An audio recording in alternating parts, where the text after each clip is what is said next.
تو بہرحال ہم گفتگو اپنی شروع کریں۔ جی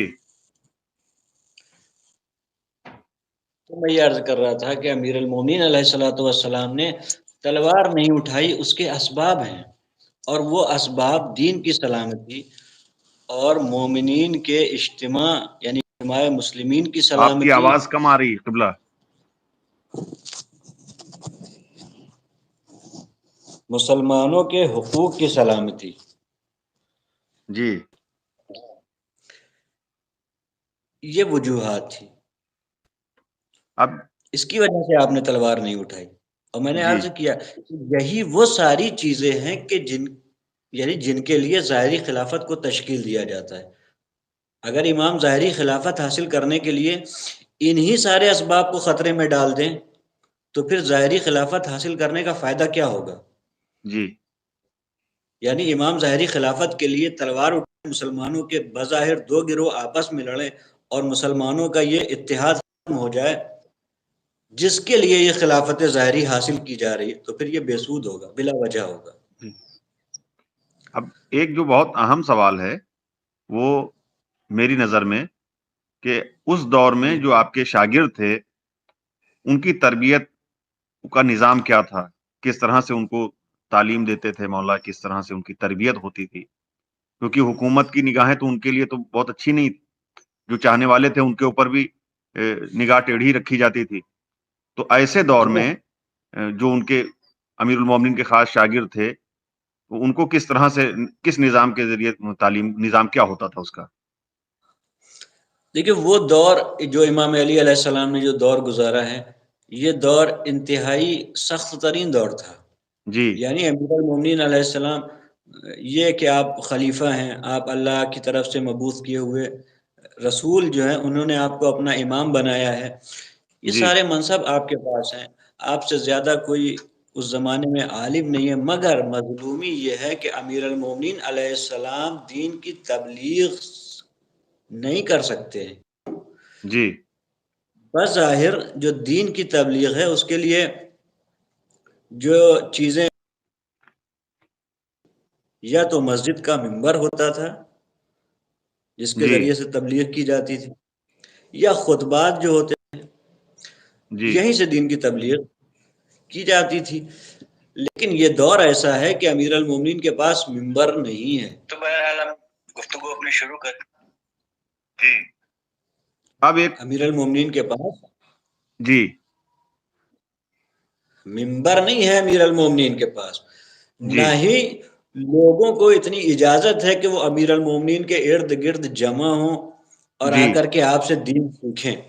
جی لیکن بہرحال امیر المومنین کی یہ ذمہ داری تھی، اور یہ ممکن نہیں تھا کہ امیر المومنین اپنی ذمہ داریوں سے فرار کر جاتے۔ جی لہذا امیر المومنین نے کچھ ایسے خاص لوگ کہ جو امیر المومنین کے اطراف رہا کرتے تھے ان جی کی تربیت کا انتظام کیا۔ جی وہ خاص لوگ جو تھے امام کے صحابی تھے، وہ صحابی امام کے پاس آتے تھے، امام علیہ السلام سے دین اپنا لیتے تھے۔ یعنی جی اس دور میں بھی اس طرح کے لوگ تھے کہ جو امام علیہ السلام سے اپنے دینی مسائل معلوم کرتے تھے، نہ جی یہ کہ حکومت کے دربار میں جا کر کے مسائل حل کروائیں، وہ امیر المومنین کی خدمت میں آتے تھے، بلکہ جی حکومت بھی اس بات کی طرف مجبور ہوتی تھی کہ وہ اپنے جی مسائل امیر المومنین سے حل کروائیں جا کر کے۔ جی تو جو خاص شاگرد تھے امام کے، وہ امام کے اطراف رہتے تھے۔ اور اگر یہ صحیح ہے کہ امام علیہ السلام کے پاس منبر نہیں تھا، آپ تقریر نہیں کر سکتے تھے، خطبہ نہیں دیکھ کر دے سکتے تھے، مگر جی جو کڑی ہے وہ آپ جانتے ہیں کہ عمل کے ذریعے سے تبلیغ کرنا۔ جی اب آپ اس کا اندازہ یوں لگائیے کہ امیر المومنین جس شہر میں خلافت کے دعوے دار تھے، جی خلافت چھن جانے کے بعد امیر المومنین گھر میں نہیں بیٹھے منہ چھپا کے، بلکہ انہی مدینے والوں نے دیکھا کہ کبھی یہودی کے باغ میں کام کر رہے ہیں، جی کبھی اپنے کھیتوں میں امام علیہ السلام کام کر رہے ہیں۔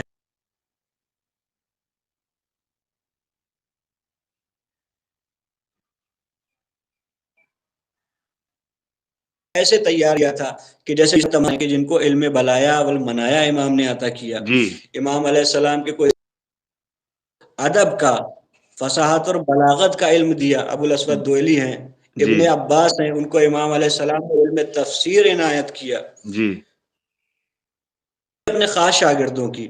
جی اور یہ تربیت کا اثر دیکھنا ہے تو آپ دیکھیں محمد ابن ابی بکر، جی وہ جب امام کے پاس آ گئے تو جی ان کی اخلاقی اور ان کی عقائدی سطح کہاں تک پہنچ گئی. جی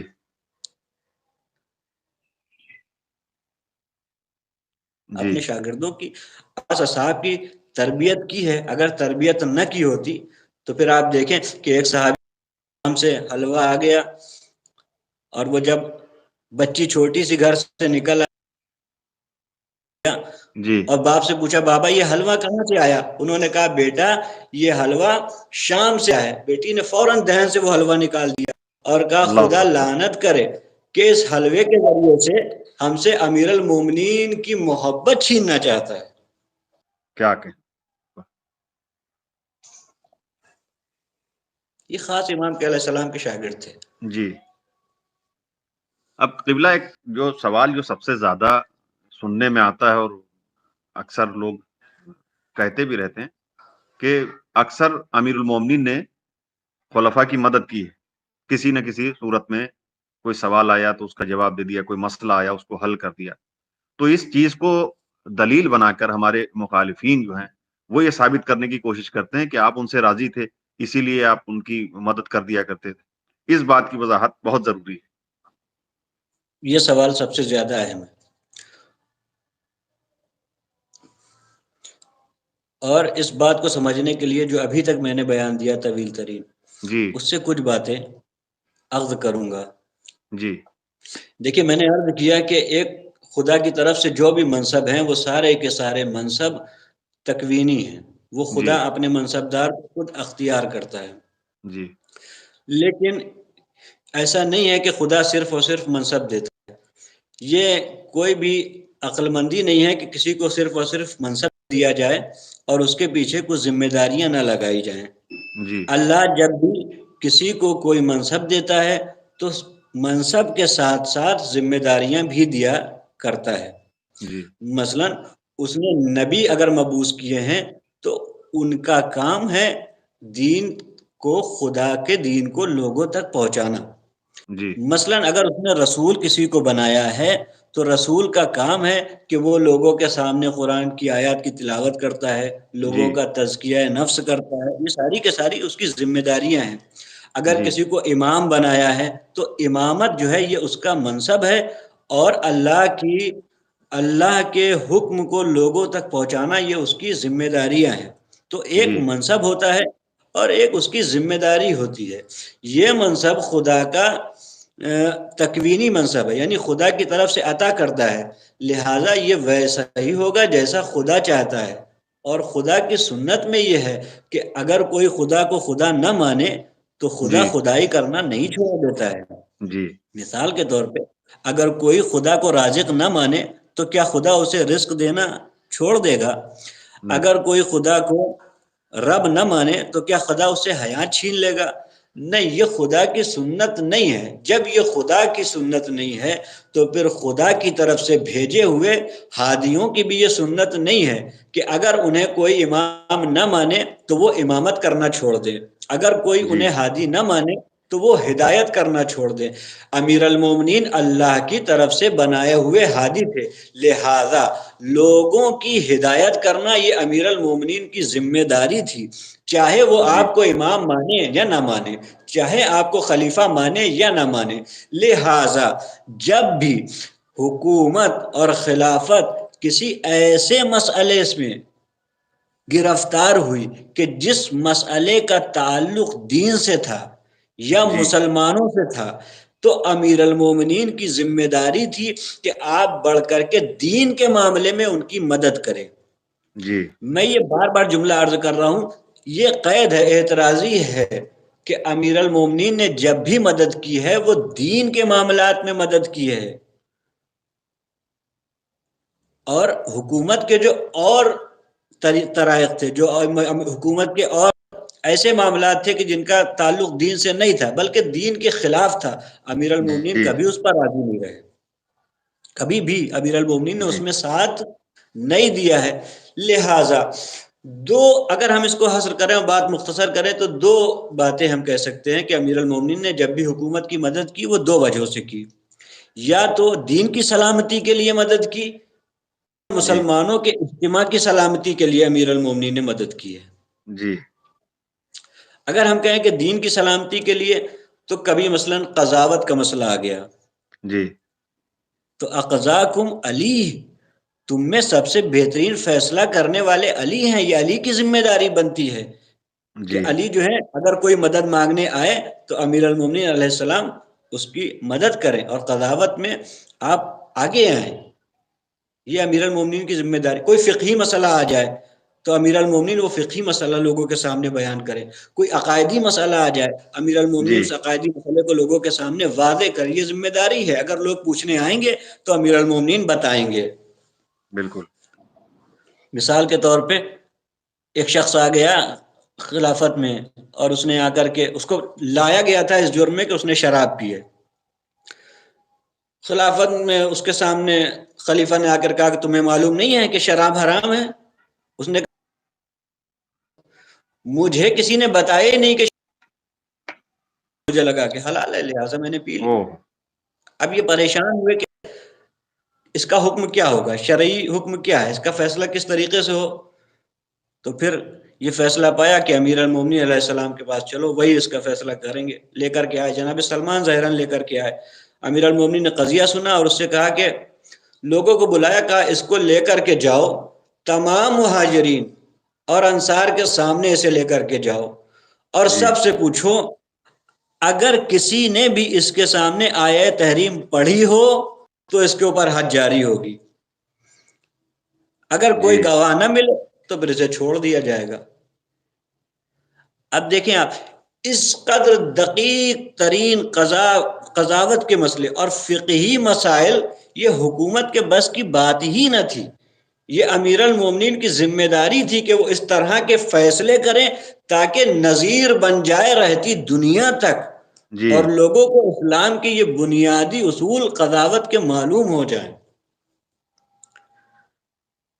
لہذا میں پھر عرض کرنا چاہوں گا کہ امیر المومنین نے جب بھی مدد کی وہ دین کے معاملے میں مدد کی ہے، کبھی جی دین کے یعنی فقہی مسائل ہوتے تھے، کبھی لوگوں کے یعنی اقتصادی مسائل ہوتے تھے، کبھی حکومت یعنی ظاہراً حکومت جو ہے خلافت وہ مسلمانوں کا ایک مرکز بنی ہوئی تھی، اگر کوئی خطرہ اس کے یعنی اس حکومت کے اوپر اگر کوئی خطرہ آتا ہے تو ظاہراً وہ خطرہ مسلمانوں کے حق میں اچھا نہیں ہوگا، لہٰذا کبھی امیر المومنین نے سیاسی معاملات میں رائے اور مشورہ دیا ہے تو سلامت مسلمین کے لیے دیا، اتحاد جی مسلمین کی سلامتی کے لیے دیا ہے۔ اب اگر یہ کہا جائے کہ امیر المومنین علیہ الصلوۃ والسلام آپ کی مدد کیا کرتے تھے لہٰذا آپ اس سے راضی تھے، تو یہ بات کہنا درست نہیں ہے، بلکہ کہنا یہ چاہیے کہ اگر خلافت ہر معاملے میں امیر المومنین کی طرف جانے پر مجبور تھی تو پھر یہ حق نہیں تھا کہ وہ صاحب خلافت بنتے، بلکہ خلافت کو اس کے اصل حقدار کی طرف پلٹانا جی یہ ان کی ذمہ داری تھی۔ جی اب ایک سوال کہ اس دور کے جو امیر المومنین علیہ الصلوۃ والسلام کے خاص اصحاب و شاگرد تھے، اگر ان کی زندگی پہ آپ روشنی ڈال سکیں، جو خاص تھے، دو ایک نام جو بھی آپ لینا چاہیں،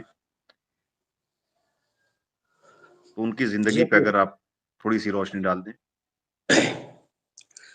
امیر المومنین علیہ الصلوۃ والسلام کے جب بھی ہم اصحاب کا تذکرہ کرتے ہیں تو ہمیں یہ سمجھنا چاہیے کہ امیر المومنین کے اصحاب میں دو طرح کے ہم گروہ بنا سکتے ہیں جی کہ امیر المومنین کے کچھ تو اصحاب وہ ہیں کہ جو دور رسول میں رسول اللہ کے صحابی ہوا کرتے تھے، جی پھر اس کے بعد انہوں نے امیر المومنین کی رفاقت اختیار کی۔ جی کچھ صحابی امیر المومنین کے وہ ہیں کہ جو بعد وفات رسول خدا آپ کی خدمت میں آئے، جی مثلا عمار یاسر ہے، جی سلمان فارسی ہے، جابر ابن عبداللہ انصاری ہے، جی مقداد اسود، عبداللہ ابن عباس ہیں، یہ سارے وہ لوگ جی ہیں کہ جنہوں نے رسول اللہ کی زندگی دیکھی، رسول اللہ کے جی سامنے بھی زانوِ ادب طے کیا ہے، اور پھر امیر جی المومنین کا ساتھ مرتے دم تک نہیں چھوڑا۔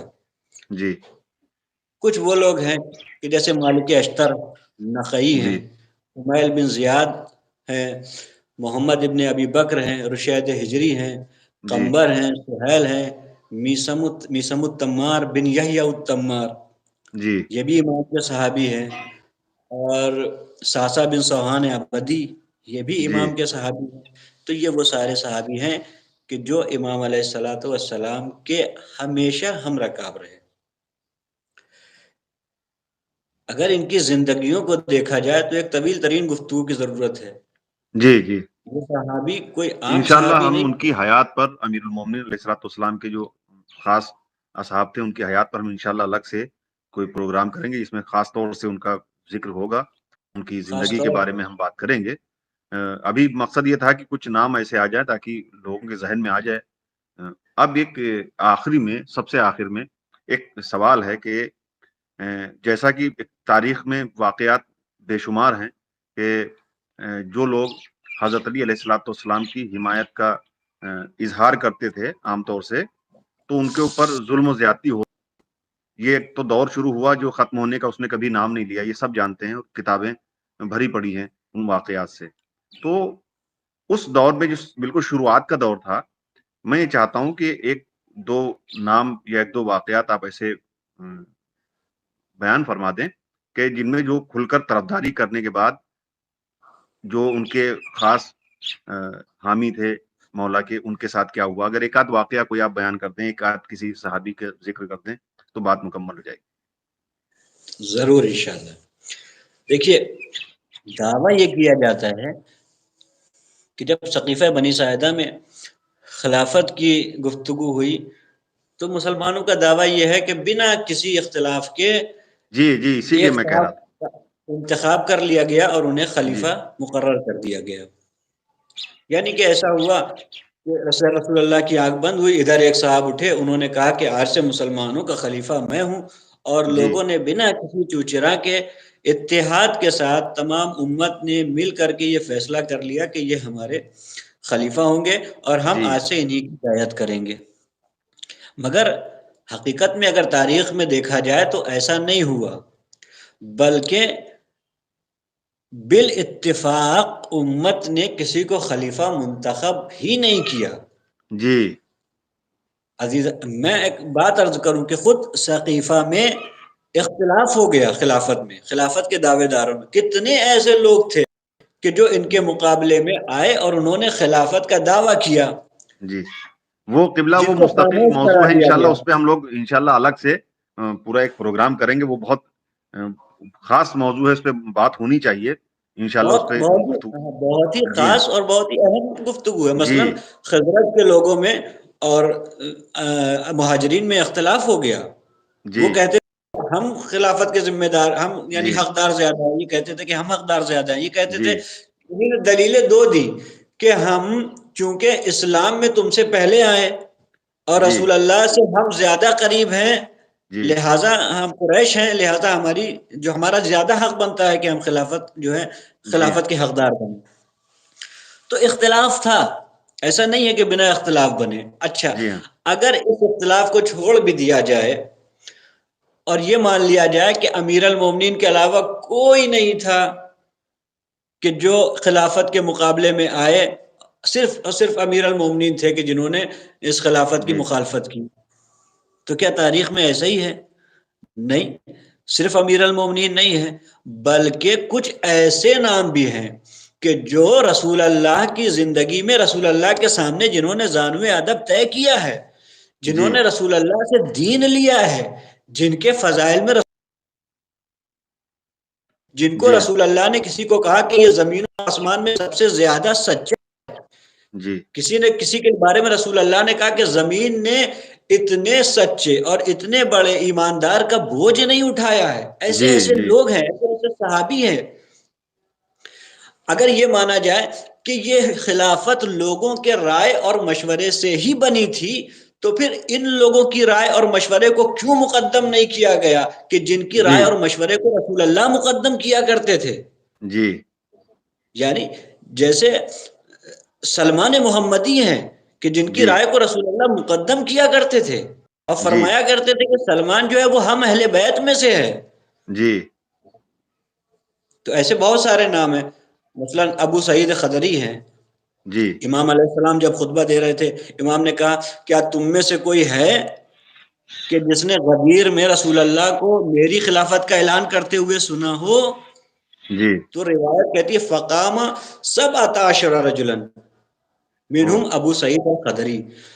تو 17 لوگ کھڑے ہوئے کہ جنہوں نے یہ اعلان کیا کہ ہاں ہم نے سنا تھا غدیر میں رسول اللہ نے آپ کو خلیفہ بنایا تھا. اس میں سے ابو جی سعید الخدری تھے.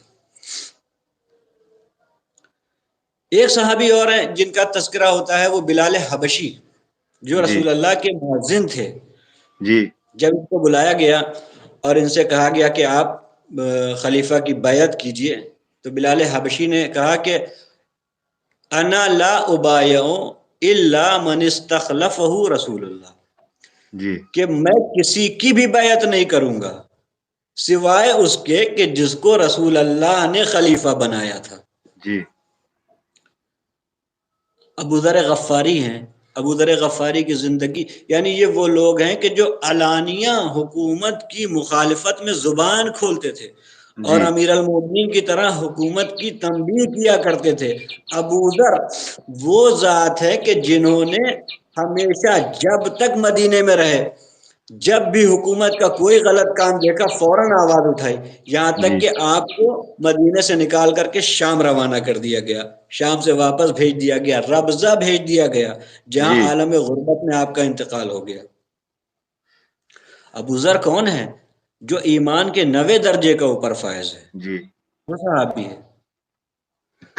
سلمان محمدی جو ایمان کے 10ویں درجے پر فائز ہے، روایت جی کہتی ہے کہ کانا من المعترضین ان صرف الامر ان امیر المومنین. یہ ان لوگوں میں ہے کہ جو خلافت کو امیر المومنین سے چھینے جانے پہ اختلاف کیا کرتے تھے، اعتراض کیا کرتے تھے حکومت کے جی اوپر. یہ وہ لوگ ہیں، سلمان ہیں، ابو ذر ہیں. قبلہ، یہ آپ کچھ کہنا چاہ رہے تھے؟ نہیں، میں ایک بات یہاں پہ عرض کر دوں. جی میں ایک جملہ عرض کرنا چاہتا ہوں کہ یہاں آپ دیکھیں کہ بلال حبشی کا جو میں نے جملہ کیا، اس سے مجھے ایک بات یاد آ گئی. یہ میری شاید جی آخری بات ہوگی.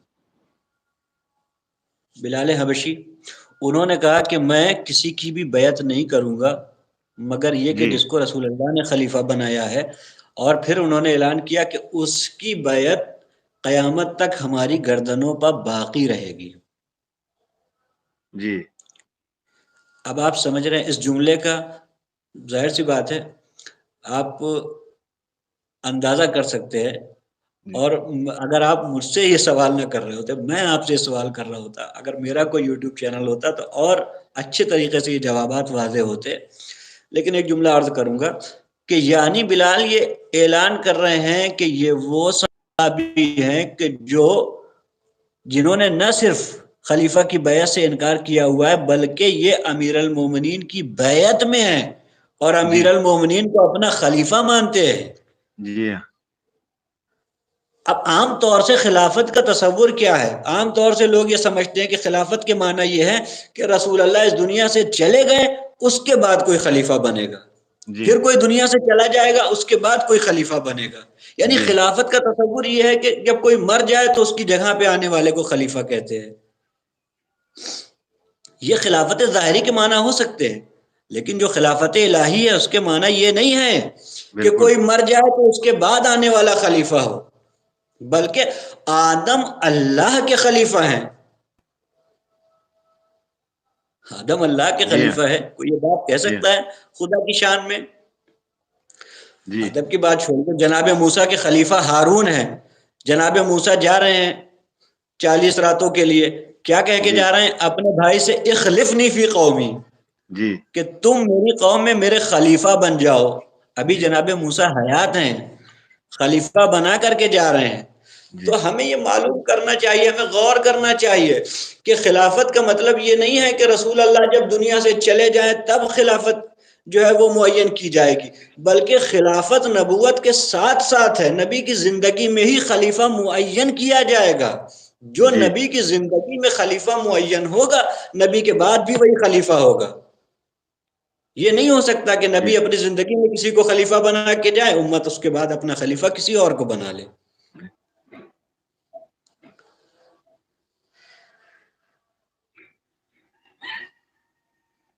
قبلہ بہت بہت شکریہ، آپ نے قیمتی وقت نکالا، اور میں یہ امید رکھوں کہ آگے بھی انشاءاللہ ہم اسی طرح کی گفتگو کریں گے۔ اس طرح کے کچھ خاص موضوع ہیں کہ جن پر عام طور سے بات نہیں ہوتی ہے، تو ارادہ یہی ہے کہ انشاءاللہ آگے بھی اسی طرح کے جو اہم موضوع ہیں ان میں ہم گفتگو کریں گے، اور آپ میرے لیے اپنا قیمتی وقت ضرور نکالیں گے۔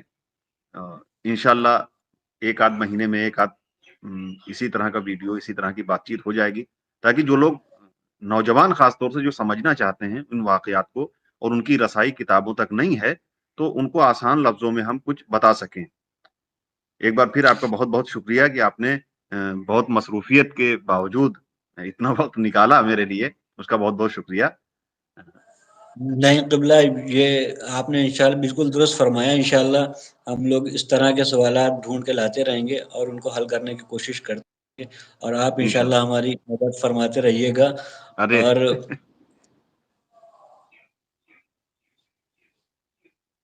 جی، اور بہرحال یہ آپ کا ایک بہترین عمل ہے، خدا آپ سے قبول فرمائے اور آپ کی آمین توفیقات میں اضافہ فرمائے، اور ہم سب کی آمین توفیقات میں اضافہ فرمائے۔